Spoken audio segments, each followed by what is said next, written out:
देखिए, मैं ममता जी को करबद्ध निवेदन आपके इस कार्यक्रम के माध्यम से करना चाहता हूं। पॉलिटिक्स करने के हजारों मंच है। प्लीज बांग्लादेश से आए हुए बंगाली हिंदुओं का हित मत करिए। পডকাস্ট উইথ স্মিতা প্রকাশ অনুষ্ঠানে অকপট স্বরাষ্ট্রমন্ত্রী অমিত শাহ। সিএ আইন নিয়ে মানুষের মনে আতঙ্ক তৈরি করছেন মমতা বন্দ্যোপাধ্যায়। অভিযোগ অমিত শাহের, করজোড়ে তার আবেদন, মমতা বন্দ্যোপাধ্যায় আপনি ভারতের শরণে থাকা বাংলাদেশের বাঙালি হিন্দুদের ক্ষতি করবেন না।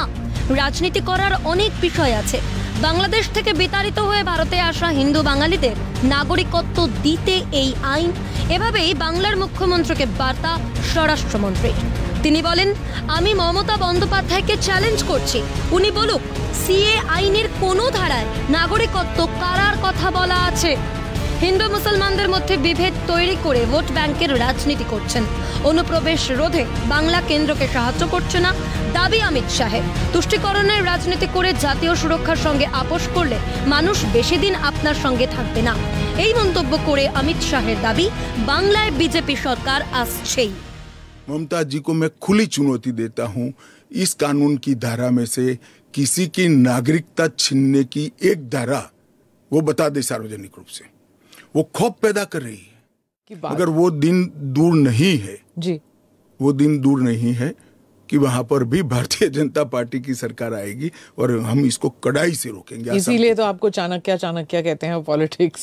नहीं, मैं मानता हूं कि अगर इसी प्रकार की पॉलिटिक्स आप करेंगे, इतने महत्वपूर्ण राष्ट्रीय सुरक्षा के मुद्दे के साथ अपीसमेंट की पॉलिटिक्स कर घुसपैठ होने देंगे, जो शरणार्थी आए हैं उनको नागरिकता देने का विरोध करेंगे, तो जनता आपके साथ नहीं रहेगी।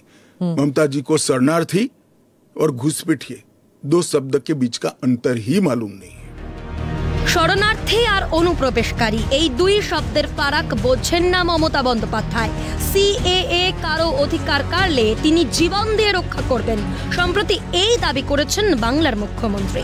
রাজ্যে সিএএ এনআরসি হতে দেবে না তৃণমূল, তার সরকার। এভাবেই অবস্থান স্পষ্ট করে দেন মমতা। এবার তার উদ্দেশ্যে চ্যালেঞ্জ ছুড়লেন দেশের স্বরাষ্ট্রমন্ত্রী। সিএ আইনের কোন ধারায় নাগরিকত্ব কারার প্রসঙ্গ উল্লেখ দেখান বাংলার মুখ্যমন্ত্রী। ওয়াকিবহাল মহলের প্রশ্ন, স্বরাষ্ট্রমন্ত্রীর চ্যালেঞ্জকে গ্রহণ করবেন মুখ্যমন্ত্রী, নাকি অমিত শাহের দাবি সত্যি মানুষের মনে ভয় তৈরি করছেন মমতা বন্দ্যোপাধ্যায়? উঠছে প্রশ্ন। সিএ আইন প্রশ্নে মমতা বন্দ্যোপাধ্যায়কে করা স্বরাষ্ট্রমন্ত্রীর আবেদন ঘিরে তুঙ্গে রাজনৈতিক তরজা। তৃণমূল কংগ্রেস মুখপাত্র কুণাল ঘোষের দাবি, যারা ভোট দান করেন, যাদের ভোটে সরকার নির্বাচিত হয়, তারা প্রত্যেকে ভারতের নাগরিক। আমরা বলছি, যারা এই রাজ্যে বা এদেশের ভোটার, যারা ভোটার লিস্টে যাদের নাম আছে, আধার কার্ড আছে বা এই ধরনের নথিপত্র আছে, যারা ভোট দিয়ে জনপ্রতিনিধি নির্বাচন করেন, যারা ভোট দিয়ে সরকার নির্বাচন করেন, তারা সবাই এদেশের নাগরিক। এর জন্য তো আমাদের একটা চালু আইন, চালু পদ্ধতি সবই আছে। ফলে নতুন করে ধর্মের নামে ভাগ করার কি প্রয়োজন? বিরোধীরা মানুষকে বিভ্রান্ত করছে, অভিযোগ বিজেপির রাজ্য সভাপতি সুকান্ত মজুমদারের। তার দাবি, বিরোধীরা মানুষকে ভুল বোঝাচ্ছে। মমতা বন্দ্যোপাধ্যায় এবং আমাদের বিরোধীরা মানুষকে বিভ্রান্ত করছে। সিএ মানুষকে নাগরিকত্ব দেওয়ার আইন, কারো নাগরিকত্ব নষ্ট হবে না, কেড়ে নেওয়া হবে না। এবং সব থেকে বড় কথা হচ্ছে, সিএ হচ্ছে অপশনাল, অর্থাৎ আপনি চাইলে অ্যাপ্লাই করতে পারেন, না চাইলে আপনি অ্যাপ্লাই করবেন না। কিন্তু আমাদের বিরোধীরা মানুষকে ভুল বোঝাচ্ছে। সিএএ নিয়ে কেন্দ্রের বিজেপি সরকারের অবস্থানের বিরোধিতায় সরব প্রবীণ সিপিএম নেতা বিমান বসু। ধর্মের ভিত্তিতে এই আইন আমরা মানি না, সাফ বললেন বিমান বসু। রাজ্য বামফ্রন্টের সভা চলছিল, এখন আমরা আলোচনা করে ঠিক করেছি সিএএ ব্যাপারেতে, সিটিজেন্স অ্যামেন্ডমেন্ট অ্যাক্টের ব্যাপারে যে অবস্থান নিয়েছে কেন্দ্রের বিজেপি সরকার, সেটা আমরা অন রিলিজিয়ন, আমরা জাত, ধর্ম, বর্ণের ভিত্তিতে নাগরিকত্বের বিষয়টা আমরা মানি না। সিএএ নিয়ে চলা রাজনীতি বিজেপি তৃণমূলকে ভোট বৈতরণী পার করতে সাহায্য করবে, মন্তব্য কংগ্রেস সাংসদ অধীর চৌধুরীর। দিদি মোদি উভয় রাজনীতি করছে, কে বোঝে? এটা তো ওদের সুবিধা হবে, এই রাজনীতি ওদের শুট করবে। এই রাজনীতিটা 2019-এ ওদের জন্য পুষিয়েছিল, তাই রিপিট হয়েছে 2021-এ, আবার রিপিট করতে চাইছে 2024-এ।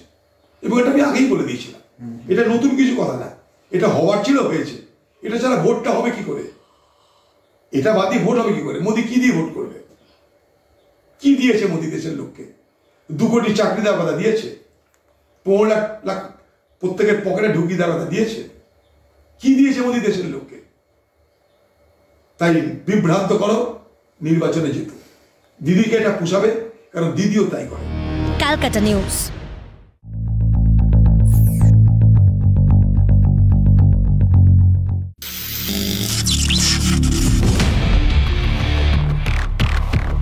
সিএএর বিরুদ্ধে প্রথম থেকেই আক্রমণাত্মক মমতা বন্দ্যোপাধ্যায়, কখনো দেখাচ্ছেন মুসলিম প্রীতি। हम क्या को पसंद नहीं करते, इसी के लिए उसमें जो 5 कम्युनिटी को रख दिया, बुद्धिस्ट, क्रिश्चियन, हिंदू, सिख, जैन है, पारसी भी है, मुस्लिम को निकाल दिया, जैसे हिंदुस्तान में वो लोगों का कोई कंट्रीब्यूशन नहीं है। কখনো আশঙ্কা জাগাচ্ছেন হিন্দু শরণার্থীদের মনে। আপনাদের ডিটেনশন ক্যাম্পে নিয়ে চলে যাওয়া হবে, এই দরখাস্ত করবার আগে বারবার ভাববেন, একবার নয় 1000 বার। আমরা মানছি না, আমরা মানব না। মমতা বন্দ্যোপাধ্যায় সত্যি কি মানবেন না সিএএ? তবে কি বাংলায় লাগু হবে না সিএএ? একটা অঙ্গরাজ্যের মুখ্যমন্ত্রী হয়ে তিনি কি পারেন কেন্দ্রীয় আইন কার্যকর না করার কথা প্রকাশ্যে ঘোষণা করতে? এই কাজ কি সংবিধান বিরোধী নয়? সংবিধানের 256 নম্বর অনুচ্ছেদে স্পষ্ট করে দেওয়া রয়েছে, সংসদে প্রণীত আইন মেনে চলতে হবে সব রাজ্যকে। সেই আইন মানার জন্য রাজ্যকে সরাসরি নির্দেশও দিতে পারে কেন্দ্র। নাগরিকত্ব যেহেতু কেন্দ্রীয় তালিকাভুক্ত, তাই রাজ্য তা নাকচ করতে পারে না। সিএএ কার্যকরের বিষয়ে কেন্দ্র রাজ্যের কোনো ভূমিকাও রাখেনি, সরাসরি কেন্দ্রীয় সরকারের পোর্টালে আবেদন করতে বলা হয়েছে। তাই কি শুরু ভয় দেখানোর খেলা? মমতা বন্দ্যোপাধ্যায়কে পাল্টা বার্তা দিয়েছেন অমিত শাহ। এই দরখাস্ত করবেন, সঙ্গে সঙ্গে তারা নাগরিক থাকা সত্ত্বেও আপনারা বেআইনি অনুপ্রবেশকারী হয়ে যাবেন। তাহলে আপনাদের সম্পত্তি কি হবে? আপনাদের চাকরি বাকরি কি হবে? আপনাদের ছেলে মেয়েদের পড়াশুনো কি হবে? সবটাই বেআইনি ডিক্লেয়ার হয়ে যাবে। प्लीज बांग्लादेश से आए हुए बंगाली हिंदुओं का अहित मत करिए। आप खुद बंगाली हैं। बांग्लादेश से जो बंगाली हिंदू आए हैं, इनको नागरिकता देने के लिए एक कानून है। ममता जी को मैं खुली चुनौती देता हूं, इस कानून की धारा में से किसी की नागरिकता छीनने की एक धारा वो बता दे सार्वजनिक रूप से। ममता जी, इसको मत रोकिए, करने जैसा काम है, घुसपैठ रोकिए। সিএএ রাজ্যে হিন্দু শরণার্থীদের নাগরিকত্ব দেবে। সিএএ ঠেকাবে এদেশে অবৈধ অনুপ্রবেশের বিপদ সবচেয়ে বেশি এই বঙ্গে। তাই অন্যকে ভয় দেখানো নেত্রীকে অনুপ্রবেশের বিপদ নিয়েই সতর্ক করে দিলেন অমিত শাহ। ক্যালকাটা নিউজ।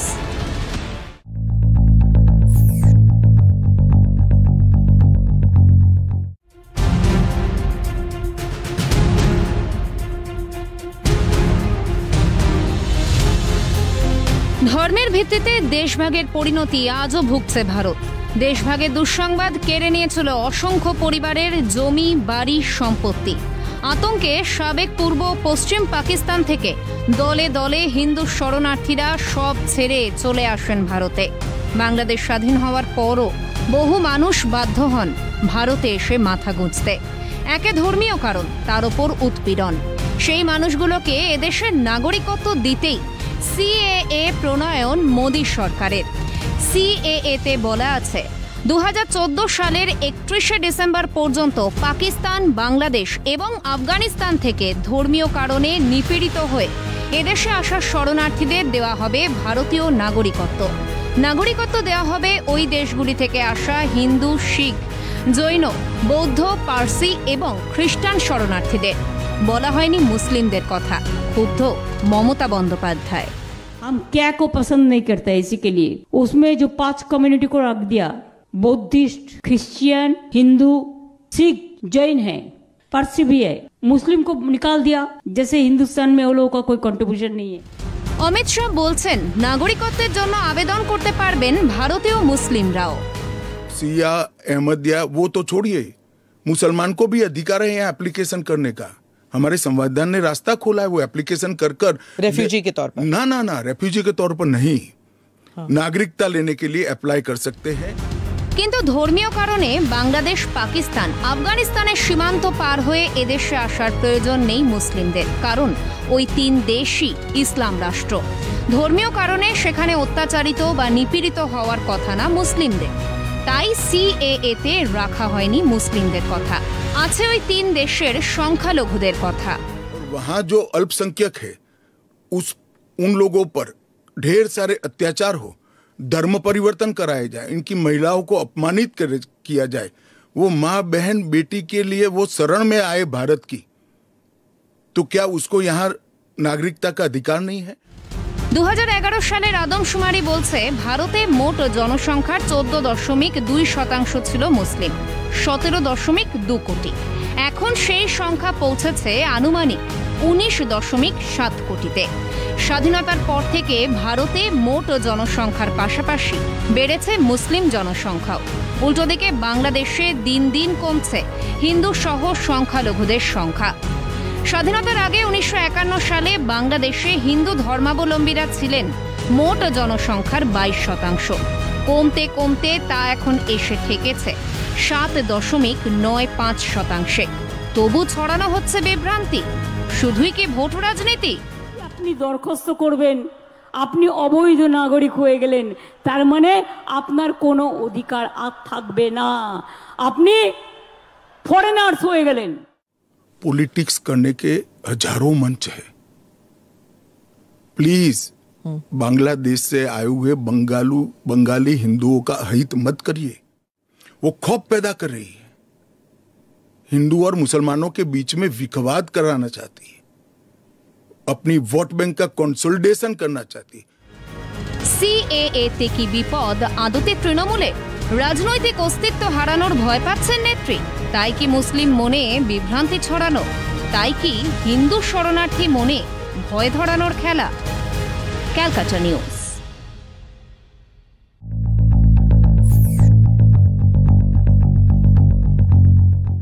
আমি রাজনীতি থেকে চিরতরে বিদায় নেব, এত বড় কথা আপনাদের বলে দিই। রাজনীতি থেকে বিদায় নেওয়ার এরকম চ্যালেঞ্জ এর আগে বহুবার নিয়েছেন অভিষেক বন্দ্যোপাধ্যায়, কিন্তু বিদায় নেননি কখনো, বরং আরো গেঁড়ে বসেছেন বঙ্গ রাজনীতিতে। এবার ইস্যু আর অর্জুন সিং না, এবার ইস্যু বাংলার প্রতি কেন্দ্রের বঞ্চনার অভিযোগ। 3 বছরে আপনি বাংলায় হেরে যাওয়ার পর যদি 10 পয়সার হিসাব প্রমাণ করতে পারেন যে দিয়েছেন আবাসে আর মানরেগা 100 দিনের কাজে, আমি রাজনীতি থেকে চিরতরে বিদায় নেব, এত বড় কথা আপনাদের বলে দিই। সব ব্যাপারেই অভিষেকের বাধা ধরা গড়। কখনো ফাঁসির মঞ্চে যাওয়ার কথা, কখনো রাজনীতি থেকে বিদায় নেওয়ার কথা, কখনো বা মুখোমুখি বসে তর্ক যুদ্ধের চ্যালেঞ্জ। বেছে নিক, একদিকে আমি থাকবো, একদিকে তারা থাকবে, তথ্য পরিসংখ্যানকে সামনে রেখে লড়াই হবে, শ্বেতপত্র প্রকাশ করবে। 3 বছর ধরে সরব তৃণমূল বাংলার প্রতি কেন্দ্রের বঞ্চনার অভিযোগে। অভিযোগ নিয়ে দিল্লিতে দরবার করেছিলেন অভিষেক বন্দ্যোপাধ্যায়রা, কলকাতায় অবস্থানে বসেছিলেন মমতা বন্দ্যোপাধ্যায়রা, কিন্তু একটাও সর্বদল বৈঠক ডাকেননি মুখ্যমন্ত্রী। দিল্লি যাননি সর্বদলীয় প্রতিনিধি দল নিয়েও। কেন্দ্র বলছে হিসেব দিন, টাকা পাবেন। বিজেপি বলছে 100 দিনের কাজের টাকা, আবাস যোজনার টাকা লুট করেছে তৃণমূল। মোদিজি 2014 থেকে 2023 31শে মার্চ অবধি শহর এবং গ্রাম মিলিয়ে মোট 30,000 কোটি টাকা দিয়েছে গরিবের মাথায় ছাদ দেওয়ার জন্য। এরা টাকা লুট করেছে, গোয়াল ঘর, গ্যারেজ ঘর দেখিয়ে বাড়িগুলো নিয়ে নিয়েছে, বাড়ি হয়নি টাকা তুলে নিয়েছে, এরকম অসংখ্য উদাহরণ রয়েছে। তাই গরিব মানুষ টাকা পায়নি। প্রশ্ন ওঠে, কেন্দ্রের কাছে খরচের হিসেব দিচ্ছে না কেন রাজ্য? এক হিসেবেই কেন জবাব দিচ্ছে না সব অভিযোগের? বঙ্গ রাজনীতিতে গুঞ্জন হিসেব নেই তৃণমূল সরকারের কাছে। প্রমাণ করেছে সন্দেশখালী। সন্দেশখালীর জনরোষ জানান দিয়েছে সাধারণ মানুষের জমি জমা, নারীর সম্ভ্রমী নয় 100 দিনের কাজের টাকা, আবাস যোজনার টাকাও লুট করেছে শাহজাহানরা। তবু তৃণমূল নেতারা সরব বঞ্চনার অভিযোগে, ছুড়ে দিচ্ছেন নানা চ্যালেঞ্জ, কিন্তু টাকা পেতে যেটা দরকার দিচ্ছেন না সেই হিসেবটাই। কপাল পুড়ছে বাংলার হতদরিদ্র অসহায় মানুষগুলো। আর বাংলার নাম করে তৃণমূল আছে ছায়াযুদ্ধতে হুঙ্কারে, নামগন্ধ নেই হিসেবের। ক্যালকাটা নিউজ।